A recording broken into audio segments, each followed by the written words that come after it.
নতুনকৈ ছাগলী ফাৰ্ম এখন ষ্টাৰ্ট কৰিছোঁ। চাকৰিটো নাপালোৱে, তো নিজৰ ভৰিৰ ওপৰত নিজে স্বাৱলম্বী হ'বৰ কাৰণে এই আৰু সৰু এটা চেষ্টা, এদিন সফল হোৱাৰ কাৰণে।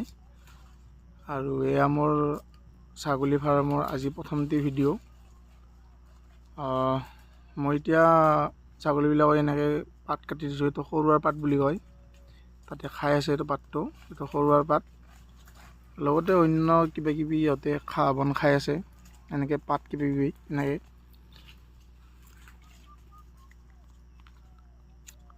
আশা কৰোঁ আপুনি মোৰ এই ছাগলী ফাৰ্মৰ ভিডিঅ' চাই ভাল পাব, আৰু মোৰ কিবা যদি মোক আপোনালোকে টিপছ দিব পাৰে, টিপছ দিব আপোনালোকে মোক, কাৰণ নাজানো বহুতখিনি কথাও। এনেকৈ লাহে লাহে শিকি শিকি কামখিনি কৰিব লাগিব। ধন্যবাদ।